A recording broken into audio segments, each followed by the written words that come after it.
A long time coming for me to share with you. Keep playing it. Keep playing it. I didn't even know I was making a video. So how is it that so many editorial outlets knew that something was coming before I had... Because you messaged Drama Channel!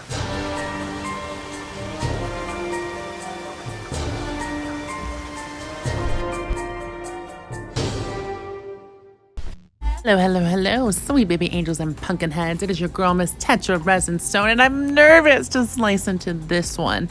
But you guys, I have to give you my thoughts and my opinions. And I know already now I'm going to have thoughts and opinions that differ from a lot of the online folks that I talk to. And I'm sure a lot of you guys that are going to watch this video may not, probably will not agree. But I'm going to do my best to explain how and why I feel the way that I do. It's important that we go back to when all of this transpired. Now, of course, there was a lot of things that were said, and let's be very clear. There was a betrayal that happened in Tati's mind, and Tati felt that she had been betrayed. Her words are, she was gutted. For me, what happened when I posted the video that now has gone very widespread, I was sitting here in the studio, I didn't have makeup on, I was ready to film a makeup try on, and I received a text from James Charles, so gutted, and I made that 2-minute little Insta story. It was therapeutic for me. I don't regret it. What I said in that video, basically, it is more than one thing, and it wasn't specifically just about vitamins or about Halo. James Charles, he had 9 days after Coachella to talk to me. He knows where I live. It's not far from him. So initially she is hurt that her friend that she loves, that she adores, did take a sponsorship for the Coachella passes, etc. Listen, this is really why she is upset, and this is what started. But now it's important that we understand that what was going on behind the scenes is we have Jeffree Star and Shane Dawson in her ear, showing her messages and showing her voice memos. Please, so many of you guys understand that this is more than just a sponsored post. It has layers. There's so much going on with James Charles right now that I do not support, that I do not agree with. There's this other situation that happened recently with James Charles where when that whole thing went down, talked to him, haven't seen him since Tati's birthday. Quick, is James Charles a danger to society? Is he a predator? Keem. Listen. That was a long pause. Long ass fucking pause though. I have to ask this. Listen. There's a long pause because it's a very complicated situation. So before I answer, the ending banks was me, James, and Tati all making peace. But the truth is that someone, and right now I legally can't say who, told us a few things. And we trusted that person's opinion. And then another person said some things that was friends with that man. And it really convinced us that he was a predator. If you want, we can pause and I can go in another room and play banks, what I have on my phone. Provided me with receipts of a voice memo from a YouTuber who was allegedly sexually molested by James Charles. And it's credible. It's a YouTuber. It's credible. It is not my place to out this YouTuber. I want to take a moment to pause and point out that it has been established at this point that at the time Tati made her video, there were these alleged DMs, messages, and voice memos that have now been confirmed in 2020 by Blaire White and Jeffree Star on Keemstar's podcast. Now, what's interesting about this is you can really understand the full context of the Bi Sisters video when Tati references James Charles' behavior and problematic things he's doing behind the scenes and the layers, things that we didn't know at the time. We now know what she's referencing.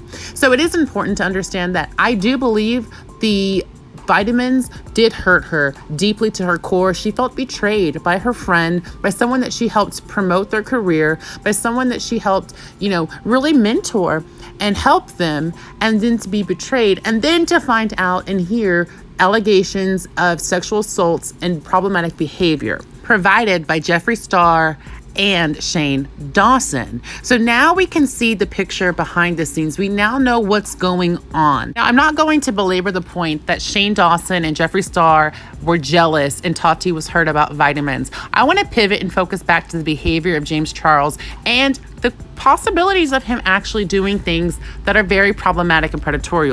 Fame, power, and a fat bank account will change almost anyone. Similar situations, we also have very similar Taste. tasting guys too. Hot. Masculine. Straight.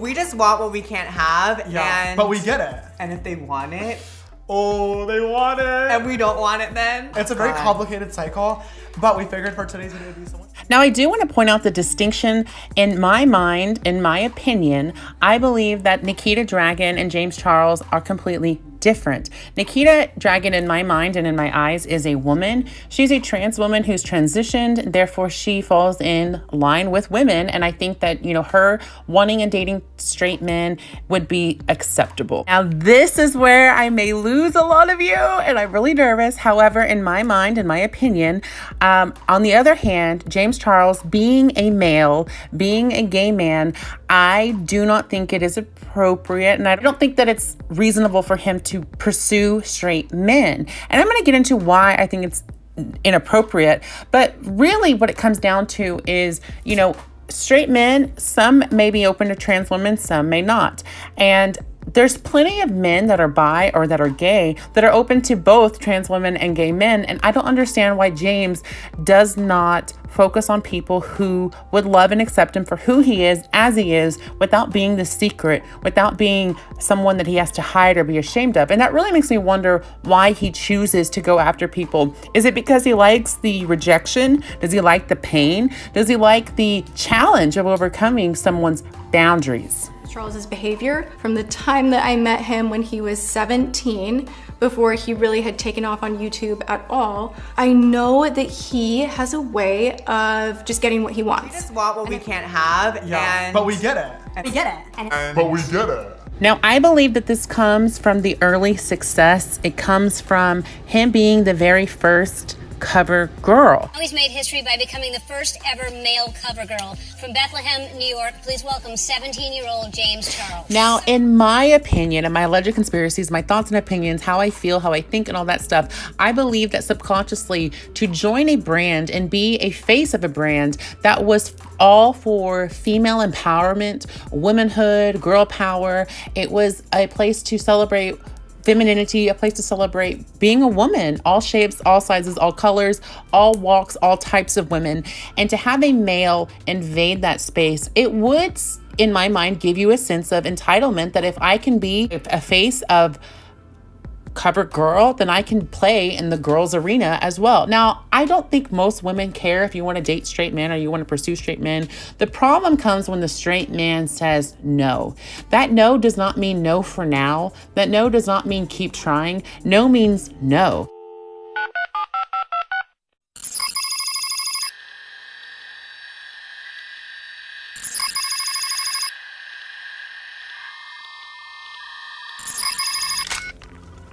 I'm in.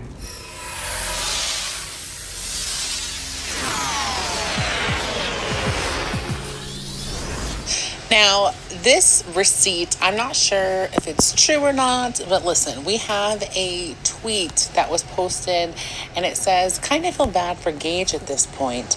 It's regarding a tweet someone posted about him using Gage. James Charles allegedly sent this person a DM, and this is what it says. I just saw your tweet and I want to clear some things up. I did not intend to sexually assault him. He did not say no or try and fight me off, so I took that as consent. Also, he claimed to be straight, yes, but I got a vibe he was actually bi-curious, hence the reason I moved in on him. And then because he didn't say no or fight me off, I took that as validation that he wasn't straight. So please take down your post or my lawyers will be in contact. I'm not messing around. Now, there is so many things wrong with this fucking tweet, this message. Listen, at the end of the day, no means no. An absence of a no does not mean yes. Period. Point blank truth. Let's put this on the other shoe. If this was a straight man doing this to a woman, this is not acceptable. This is not okay. It's not okay. And then for him to say, well, I got a vibe. So because you have a vibe, you have a feeling, that's good enough. How many straight guys have vibes that a girl just being nice to a guy is at their consent? That's not a valid reason. Your vibe, your feelings does not equal consent. And then for you to not believe that he is straight, that's not for you. Again, you didn't listen to the no. You didn't listen to the boundaries. And because he didn't physically say no or physically fight you off, that's your validation that he wasn't straight, that it was okay for you to move in on him. This is very problematic and very, very predatorial. And if this was a straight man doing this to a woman, no.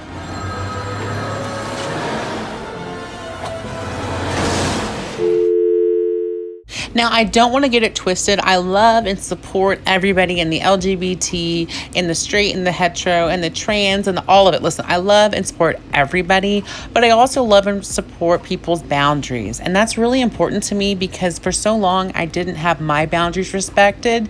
And as a survivor of sexual assault and sexual abuse, chronic sexual assault and chronic sexual abuse, this is something that's very, very close to my heart. And it is something that I want to speak on. And I think that there is this aspect of there's a shame that comes from being abused. And even more so when you are a straight male, there's this expectation that you should be able to fend off your attacker. But that's not always the case. And, here's the thing. One thing that we did learn from the leaked memos now we didn't hear the memos. We don't know what was said in the memos. However, we do know from what Blaire has said, what Jeffree has said, that it was a YouTuber that is alleging this happened.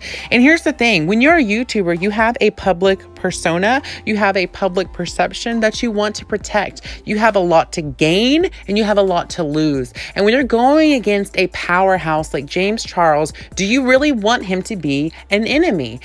Listen, I don't know. I would probably not want to go against James Charles. And if I was to, let's say, come forward being the straight person and the guy or whatever, I would be afraid that people would ridicule me and say, oh, you wanted it because you can't tell me that you can't fight off James Charles.